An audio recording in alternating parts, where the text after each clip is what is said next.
We took a little break during the election season and pre-election season, but I'd like to pick up again with some conversation about the Sermon on the Mount. You'll remember that over a period of weeks we had been dealing with the Sermon on the Mount and the teachings of Jesus, trying to understand in a little special way the implications of Jesus' teaching in our everyday lives. We have challenged people, both here and elsewhere, to understand that when Jesus is talking about God and life, he is not talking about something which is far off into the future, but he's talking about the here and now. And that you can never understand the Sermon on the Mount or the impact of Jesus in life unless you understand that God is a transforming force that comes and changes each of us in a way that we think differently than we would otherwise. That's the total impact. Without that, there's no real hope. It makes no sense to talk about blessed are those who are mourning, for they shall be comforted, unless you understand that the power of God operating through life, operating through individuals, so transforms them that their thought patterns, their ideas, their approaches, everything that they move towards is different than it would have been before. Over the years, I can tell instantly when I am dealing with a situation and meeting with people who are going through a loss, whether they have a religious tradition or not. Those who don't inevitably have very little to hold on to.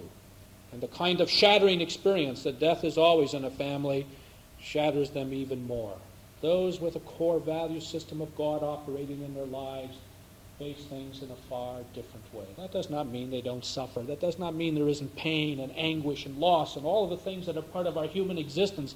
What it does mean is that you have something to talk about and to work out in a way that you don't have without that.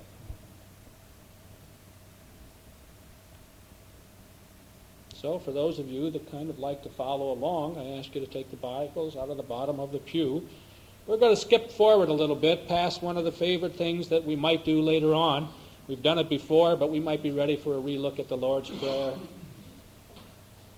bit by bit. But I'd like to take the 6th chapter and have you look at the 19th verse.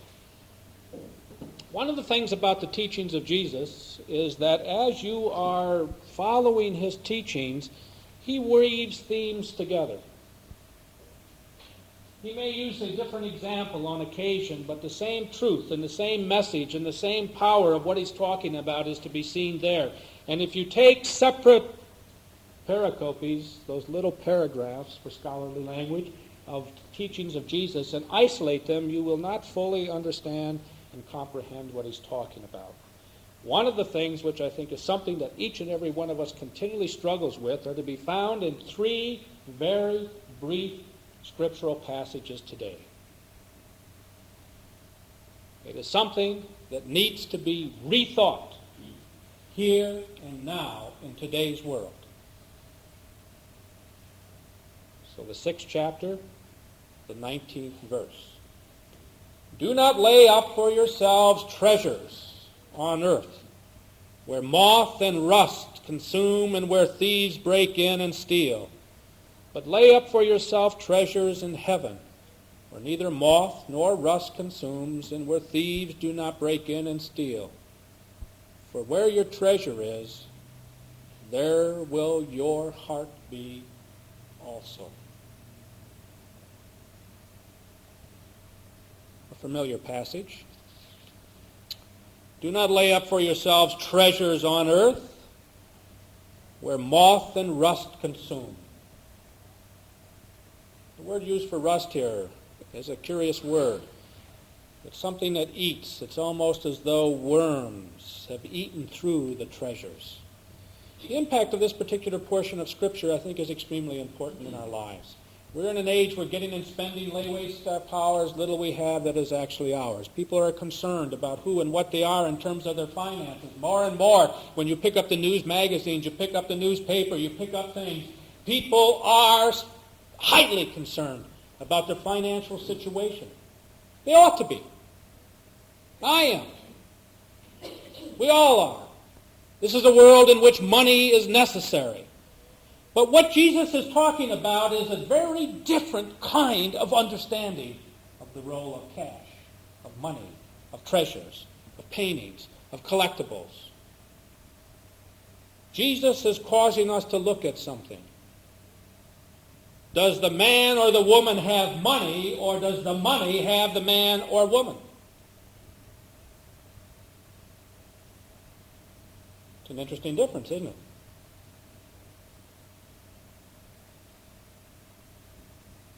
Think about that for a moment.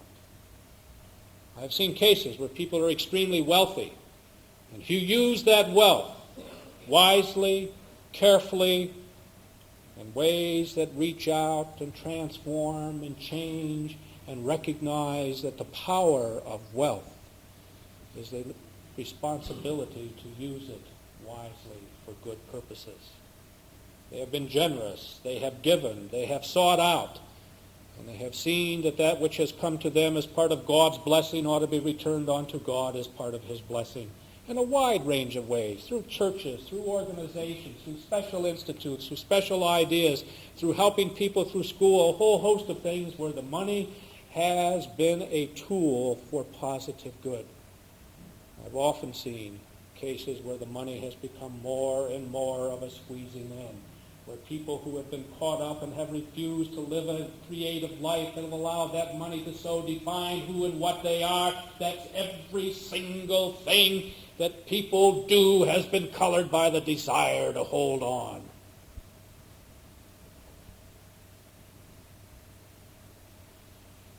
There was a small wedding here yesterday. A friend of yours, Don. Son. Keith Yule. And Don Yule was here, and Keith's kind of a nice guy, but he never gets anywhere on time. So for an 11 o'clock wedding, he came rolling in about 11:30. Fortunately, it was a small wedding. The reason this communion table is back like that is we had a circle of care right here. The young couple stood in the middle, and we were talking. But since he was a half hour late and everybody else was a half hour early, I had an hour to converse with people, which I don't normally get, and I was chatting. And I was talking about some things, and I had a very disappointing kind of an experience with a speaker that I had been able to place, and as soon as he was placed at a place, said, you had no right to place me there. I had my own contacts, therefore I'm not going to pay you any of the fees that are due you. That was less than an hour after it said, go work on it for me. And I said to Don as we were talking, I said, I'm just not meant to be in the business world, I don't think. I trust people. Somebody says, listen, that's fine for me. Shake hands, do it. I trust. If they don't do it, I don't think it's hostile towards me. Sometimes things fail, but I just don't like it. And he said, when I went into business 40 years ago, my lawyer said to me, be free in everything except money, and don't trust anybody when it comes to money. I thought about that last night as I was thinking about this sermon. I think he's probably right in many ways. But you know what? I'd rather lose a few hundred or a few $1,000s than to spend my whole life worrying about it. I think this is what it's all about. I need money. I've been invited to participate in a study tour to Israel, which is a very exciting kind of a thing. I've got to pay part of it. It would be nice. So I've got to go out and scramble and do some extra lecturing to pay for it if I decide to go. It's part of the thing that needs to go on, but I am not going to allow my life be focused upon something like that, because if it is, I've lost all of the rest of it. And everyone sitting here has gone through the same kind of temptation in their business life, in their human life, in their reaching out life. Everyone sitting here has gone through where times have gotten tight.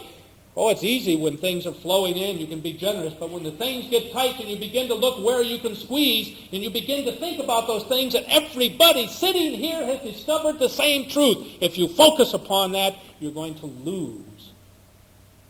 You're going to lose the essence of your existence. We talked today, we're going to talk on Tuesday with the group about how you spend your life. You do spend it. You do pay it out. You ought to acknowledge that. You got your 24 hours a day, your 1,440 minutes a day. You pay it out like this, and you pay it out in some strange ways. Oftentimes you're actually paying out your existence for things that you would rather not be doing. And part of what the whole Christian gospel is to say, listen, there are ways that as you do what has to be done in your life, you can do it differently with God working through your lives, and to put it into a perspective. What does it profit a man? And profit there, I think, is a good word. If he gain the whole world and lose his soul, his existence, his being. Not only that, one of the things that Jesus constantly teaches is that where you put your real efforts and concern is where your loyalty is. Well, think about that for a moment. We were talking with the kids.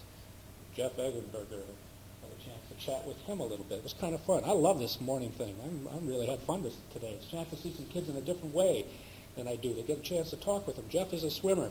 He's swam for many years, and he has given it up now. He's moving into basketball. But I said to him, Jeff, what was it like? He was at the stage where he went from 5 to 7:30, 5 nights a week, 2.5 hours swimming. And you know what? That became the center of his existence. 2.5 hours a day, 5 days a week, committed to chlorine. And he was good. He was very good. And he learned discipline, and he learned to do things that he didn't like to do. And he made the commitment, and he went through. And sitting in this congregation now are people that are struggling with their own commitments of life. And there's so many opportunities out there for even good things, hundreds and hundreds and hundreds. And we got people that want to go like this. And we got some people that are saying, I cannot be like that. I have to put my commitments where they're important. Where those commitments respond back to me with the essence of my existence. This choir is one of the most faithful choirs I have ever seen in any church I've ever served in. Choirs are generally faithful. They make commitments far beyond. It's an interesting commitment. Even if the choir doesn't sing, most of them are here for worship service. If we had 100 more people committed in the same way, and we do have many, as the choir, I think it would be remarkable. They're here because they serve, because they give, and because the relationship gives something back to them in terms of what it means to be a human being. You're here because week after week you are constantly being asked to search within yourself about where your commitments are and where your treasures are and where you're holding on to. One individual reflected not too long ago that in all of the upheavals, the ability to learn to say no and to focus energies upon those things which are important, church and family and home, and certain tasks, is the most revolutionary breakthrough for her and her own existence. So don't store up treasures. This passage is fascinating because it deals with the meek, the debonair. I keep coming back to that. People who hold on to treasures need something outside of themselves to define themselves, but blessed are the meek, happy are the meek, joyous are the meek, the debonair in the French translation. How happy are the debonair? Because ultimately their faith is what makes them what they are. They trust inward things. And that's what this is all about, the inward thing of God working through us. Because whatever happens on the outside is absolutely shattering, but what is forceful inside continues. And it continues on, verse 24. I'm skipping over the business with the eye of the lamp of the body. It's a totally different sound or thing at this point. Verse 24, no man can serve two masters.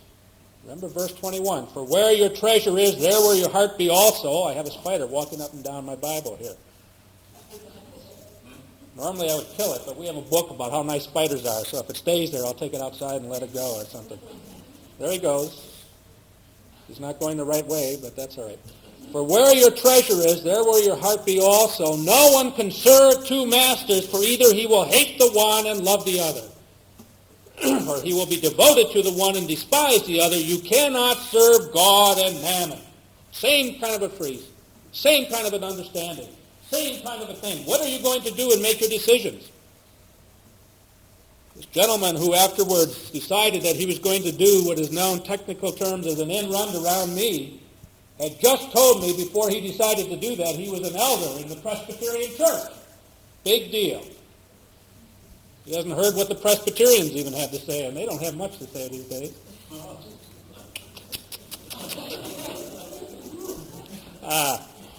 As they say, some of my best friends are Presbyterians. We have to have a little... I have a joke. Can I tell my joke?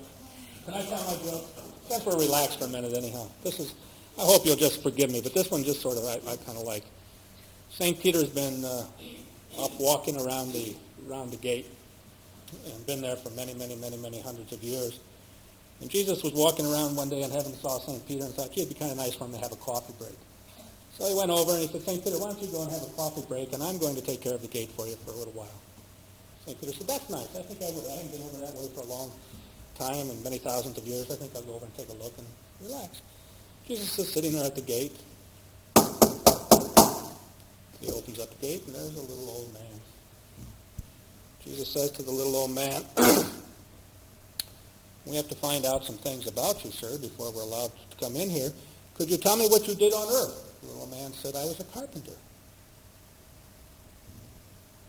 Jesus said, well, that's interesting. Were you married? He said, yes, I was married. But we never had carnal knowledge of each other, but we did have a son. Jesus looked around and leaned over and said, Father? And the old man looked around and leaned over and said, Pinocchio?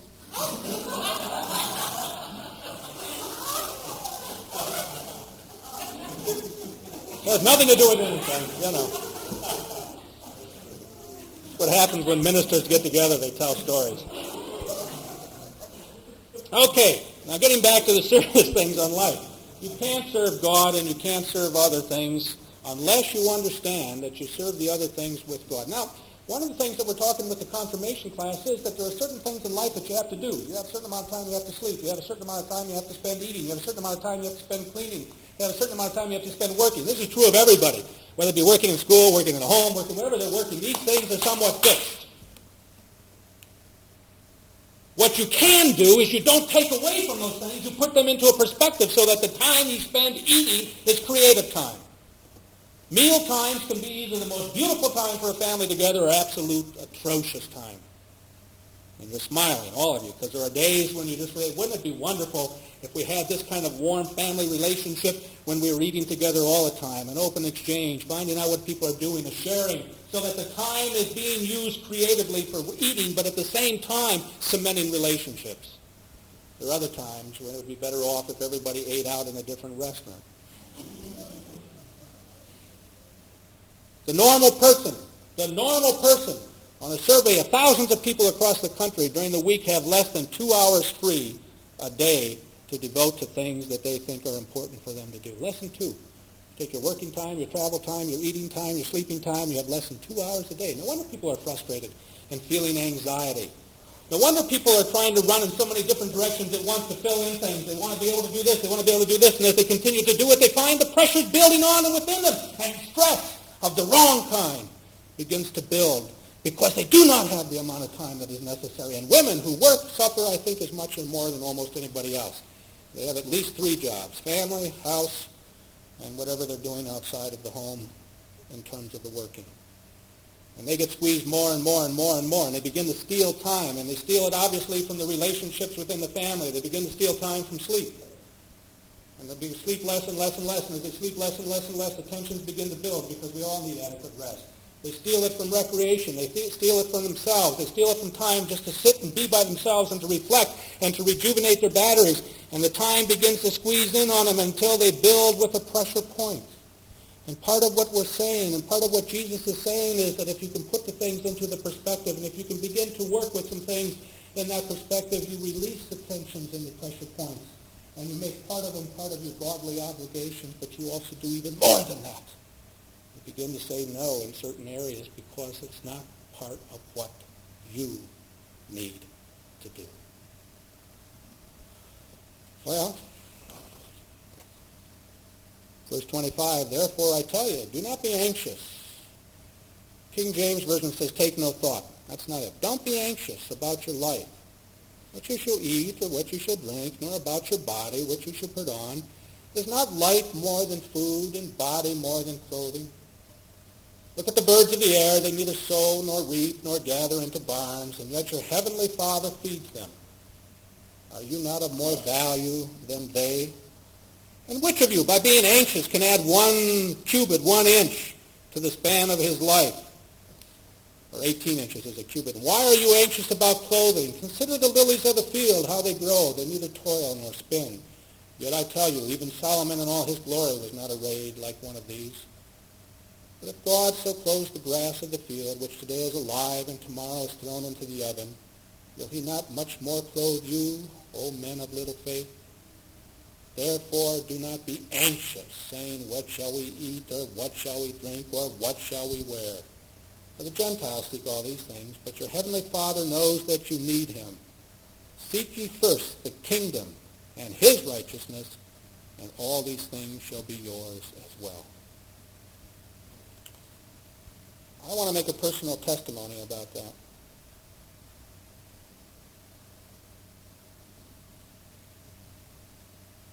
A simple testimony. I think there are others that could make the same thing. There's wisdom in it. Some of our young children, I just heard a reflection the other day from one of you about a son who received a bicycle. And the bicycle was not one of those, and I don't even know the names of these things, that are supposed to be, it's like designer jeans. You've got to have a name on or something like that. And the young man reflected, I think, in a very mature way, why do we spend so much money for something that is no different except for the name, where there's no qualitative difference? Over the years, I have learned that when I have been doing what is right, things come my way. When I try to force them, I'm in trouble. Haven't you discovered the same thing? When you're in tune with God, when you're in tune with yourself, when you're in tune and know that what you're doing is the right thing to do, things come your way that are so beautiful and so important that it just is amazing. When you're out of tune and try to force it, it never happens.